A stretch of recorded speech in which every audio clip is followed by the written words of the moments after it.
दिन रात राहुल गांधी नरेंद्र मोदी को गरियाते रहते हैं यहाँ से वहाँ टहल के। ममता बनर्जी दिन रात गरियाती रहती हैं। अरविंद केजरीवाल दिन रात गरियाते रहता है। आजादी बोलने की खत्म हो गई है। गजब हाल है भाई। दीदी भी बोल रही थी खेला हो बे, अभी तक खेला हो ये नहीं पाया है। ठीक है, और सुनिए, जिस दिन हम खेलना शुरू कर देंगे ना, उस दिन देश में तांडव होगा। अरे भाई साहब, उनके तो मुख्यमंत्री खड़े होकर के बोलते हैं मुझे ओवैसी के गढ़ से लड़वा दो, मैं तब जीत के दिखा दूंगा। योगी आदित्यनाथ ने बोला था कि आप बोलो हैदराबाद से लड़ू और जीत के दिखा दूंगा। लोकसभा इलेक्शन में कौन आ रहा है इस बार? दिल्ली में मोदी को भगा देंगे, रहेगा नहीं यहाँ। देखिए कह रहे भगा देंगे। दिल्ली चाचा की है, दिल्ली चाचा की है। वो दिल्ली मेरी है, 76 साल का हूँ मैं, मेरी दिल्ली है। आपसे बहुत बड़ा हूँ मैं। चुप करो। अच्छा चाचा एक बात बताइए, मोदी जी से खुश नहीं है क्या? मोदी जी से खुश नहीं है क्या? हैं? मोदी जी से खुश नहीं है? अरे ड्रामेबाजी ज्यादा है, दिखावा ज्यादा है, बैनरबाजी ज्यादा है, ईडी वगैरह सारे इकट्ठे कर रखे उन्होंने। अरे मोदी जी की सरकार में दिखावा ज्यादा है, हकीकत नहीं है। ₹1000 पे मोदी जी, अरे चचा सुन के तो जाइए, आपकी आदत है भाग जाने की, पुरानी आदत है, भागिए। अब सुनिए, एक सेकंड, सुनिए सुनिए सुनिए। कांग्रेसियों की पुरानी आदत होती है कि बिन बोले भाग जाते हैं, लाइक डॉक्टर मनमोहन सिंह। ठीक है, और मजे की बात देखिए, ये कह रहे हैं कि दिल्ली में आने नहीं देंगे नरेंद्र मोदी को। आज ही जनसभा की है दिल्ली में, 25,000 की भीड़ थी, तब कुछ कर नहीं पाए हैं। ठीक है, और चचा और सुन लीजिए, यूं ना उंगलियां सब पे उठाया करो, यूं ना उंगलियां सब पे उठाया करो, उंगली करने से पहले कुछ कमाया करो। ये कह रहे हैं कि उंगली उठाने से पहले कुछ कमाया कीजिए। उस आदमी ने 150 करोड़ लोगों का दिल कमा लिया, ये कमाने की बात करते हैं। क्या कहेंगे? और सुनिए, अभी नहीं, अभी और सुनिए, और देखिए, ये कमाने की बात कर रहे हैं। इनके घर के सांसदों के यहाँ से 350 करोड़ रुपए चोरी के निकले। इनके यहाँ रस्म को भूल गए, जो खड़े हमारी नोट गिनता था, तो तुम्हारे बीजेपी सरकार भूल गए इसको। इज्जत देना चाह रहा हूँ तमीज से। अब मैं पूछ रहा हूँ आपसे, मैं गाली नहीं दे रहा आपको, उसको नहीं गिना, जो नोट गिन रहा था वहाँ उसको भूल गए। अब मैं आपको मजे की बात बताता हूँ, जैसे इन्होंने बंगाल और असम के ऊपर सवाल खड़ा किया। अगर देखिए, अभी नवंबर की बात है, नवंबर में नरेंद्र मोदी के भारतीय जनता पार्टी में से एक आदमी जो विधायक हुआ करता था, उसके घर से पैसे मिले, उसकी विधायकी रद्द हुई। क्या इन्होंने उस सांसद की सांसदी रद्द की? नहीं करेंगे, नहीं करेंगे। ठीक है, यही तो समस्या है। इन्होंने बोला कि उंगली उठाने से पहले कुछ कमाया करो। अरे चचा, मैं आपको कहता हूं कि आप दूसरों पे उंगली उठाने से पहले अपने हृदय में देख लिया करो। ठीक है, तब जाके पता लगेगा हकीकत क्या है। मतलब खुद के दिल में चोर है और दूसरे आदमी चोर है, गजबे हाल है। देखिए, राजनीति का स्तर इन लोगों ने इतना गिरा दिया कि एक दूसरे को गाली देते नहीं थक रहे। मोदी को इन्होंने कैसे टारगेट किया कि मोदी सरनेम के ऊपर सवाल खड़ा कर दिया। किया था, सुप्रीम कोर्ट से माफी मांगी, संसद भवन से निष्कासित कर दिया गया लात मार के। ये सब कुछ हुआ कि नहीं हुआ? कहते हैं कि गांधी परिवार माफी नहीं मांगता, माफी सावरकर मांगते हैं। भाई साहब, अगर वीर सावरकर माफी मांगते हैं तो फिर भी वीर सावरकर पे नाज है, क्योंकि वीर सावरकर इस देश के बाप दादा हैं। मैं कभी भी गांधी को महात्मा नहीं बोलूंगा, बल्कि मैं सावरकर को महात्मा बोलूंगा, क्योंकि उसने कल एक सेकंड नहीं, गोडसे को नहीं। आगे की बात सुनिए। उन्होंने 2 बार काला पानी की सजा ली और उसके बाद उनको 2 बार उम्र कैद हुई थी। मतलब अगर वो मर भी जाते तो भी उनको उम्र कैद होती। महात्मा गांधी अंदर बैठ करके क्या लिखा करते थे? पुस्तकें। नेहरू क्या लिखता था? पुस्तकें। आप एक किताब है ह्यूमैनिटी ऑफ नेहरू, आप उस किताब को पढ़िएगा, कितनी चाटुकारिता होती थी। इनकी किताबें भी ऐसी है, सनराइज ओवर अयोध्या, उसमें हिंदुइज्म को ISIS और बोको हराम कहते हैं ये लोग।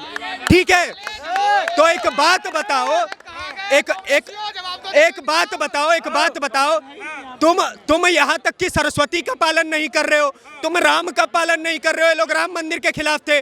अब एक बात बताइए, मेरे आसपास में अभी 100 लोग खड़े हैं, 100 में से एक भी बोल दे कि इस देश में राम का अस्तित्व नहीं है, यहाँ खींच लूंगा मैं। लीजिए, जवान खींच लेंगे, खींच लूंगा मैं, बोल कर दिखा ले। सुनिए, राम ही इस देश के बाप हो सकते हैं, राम ही इस देश के दादा हो सकते हैं। गांधी को कोई टैग नहीं मिल सकता है कि आप इस देश के बाप दादा बनेंगे। राहुल गांधी कह रहे हैं कि राम का नाम जपते रहोगे तो भूखे मरते रहोगे। भाई एक सेकंड प्लीज मुझे बोलने दीजिए। भाई साहब मैं आपको एक बात बताता हूँ, अगर भूखे मरने की बात है तो नाच से भूखा मरना जरूरी है। और मजे की बात, जो लोग भूखे मरने की बात करते हैं मेरे साथ चलिए अयोध्या। अयोध्या में हमारा राम मंदिर है, 30,000 से अधिक लोगों को रोज वहां पे मुफ्त भोजन करवाते हैं, भूखे मर जाएंगे हम लोग। अरे बेटा राम के नाम पे हर रोज भंडारा चलता है देश में, ठीक है। सुनिए, राहुल गांधी को जिस दिन घर में अनाज कम पड़ जाए ना, उस दिन बता दीजिएगा, मैं घर पे रोटी पहुंचा दूंगा। और सुनिए, ये राम की देन है, ये रुद्राक्ष की देन है, ये रुद्राक्ष की देन है। महीने का इतना कमाता हूँ, 4 पप्पू अपने आगे पीछे घुमा लूं। सुन लीजिए, राहुल गांधी कह रहे हैं, राहुल गांधी का बयान बड़े वायरल होते हैं। अब केजरीवाल भी लाइन में लग गए। केजरीवाल ने कहा है कि देश में 2 तरह के भक्त हैं, एक है देशभक्त, एक है मोदी भक्त। जो देशभक्त है केजरीवाल के साथ आ जाए, हम अंधभक्त मोदी के साथ चले जाए। देखिए अंधभक्त पता है कौन है? सुनिए, मैं एक बड़ा ही अच्छा गीत है वो सुना देता हूँ। जिस अंधे ने प्रभु को देखा नहीं, वो रूप बताना क्या जाने। तो जो लोग देशभक्त कह रहे हैं खुद को, वो हकीकत में अंधे हैं। देशभक्त कौन है? आर्मी और मिलिट्री मैन से ज्यादा देशभक्त कोई हो सकता है? और वो लोग खड़े होकर के बोल रहे हैं कि नरेंद्र मोदी के आने के बाद हमारे हथियारों में जंग नहीं लगती है, रोज साफ होते हैं। समझ रहे हैं? अब तो होते, किसानों के ऊपर भी तो साफ होते हैं, वो भी बोलिए। कौन सी गोली लग गई भाई? रबड़ की बुलेट छोड़ी गई। रबड़ की। केजरीवाल वही कहते हैं कि किसानों के ऊपर क्या नाम गोले छोड़े जाते हैं, चीन और पाकिस्तान पे गोले छोड़ने की हिम्मत नहीं है। सुनिए, अरविंद केजरीवाल तो ऐसी बातें पहले करे ना। दूसरी चीज, जैसे उन्होंने गोली चलाने की बात की, आपको पता होगा कि जिस जगह हम लोग खड़े हैं इसे चांदनी चौक कहते हैं, मेरे से 50 मीटर की दूरी पे लाल किला, इसी लाल किले पे जाकर के खालसा का झंडा फहराया गया था। इस देश में भारत का ध्वज ऊपर होना चाहिए या खालसा का झंडा? मैं खालसा के झंडे का सम्मान करता हूं, मुझे कोई समस्या नहीं है। लेकिन भारत के ध्वज से ऊपर मैं कहता हूं इस देश में भगवा ध्वज भी नहीं हो सकता है, हरा ध्वज भी नहीं हो सकता है, ठीक है। लेकिन हमेशा भारत का तिरंगा ऊपर रहेगा, पहली चीज। दूसरी चीज, क्या आपको राइट है या मेरे को राइट है या इन चचा को राइट है, इन चचा को राइट है कि हम पुलिस वालों को जाकर के मारे, पत्थर बरसाएं? लेकिन इसी यहां से केवल 2 नहीं, कम से कम 4 किलोमीटर की दूरी पे आईटीओ है। उसी आईटीओ पे ट्रैक्टर से कुचल के एक किसान ने एक पुलिस वाले को मार दिया। तो भाई साहब, अगर उपद्रवी तत्वों को दोबारा आने देते तो क्या पता इससे प्रचंड नंगा नाच होता। इसलिए जरूरी है कि दूर की राम राम भली, प्रोटेस्ट करने से कोई दिक्कत नहीं है। लेटर लिखो, जंतर मंतर पे आओ, पीस प्रोटेस्ट करो। मैं आपको बताता हूँ, इस देश ने अन्ना हजारे का आंदोलन देखा है, ठीक है, जेपी का आंदोलन देखा है। इस देश ने रामधारी सिंह दिनकर को देखा है, जब वो कहा करते थे सिंहासन खाली करो जनता आती है, ठीक है। तो आंदोलन ये सब हुआ करते थे कि अगर आप इस देश की प्रॉपर्टी में आग लगाते हैं, अगर उसे आंदोलन कहते हैं, तो मैं ऐसे आंदोलन को अपने जूतों की नोक के नीचे रखता हूं, मेरे को घंटा फर्क नहीं पड़ता है। यही तो दिक्कत है, कहते हैं लोकतंत्र खत्म हो गया, देश में लोग की बोलने की आजादी छीन ली गई है मोदी सरकार ने। दिन रात राहुल गांधी नरेंद्र मोदी को गरियाते रहते हैं, यहाँ से वहां टहल के। ममता बनर्जी दिन रात गरियाती रहती हैं, अरविंद केजरीवाल दिन रात गरियाते रहता है।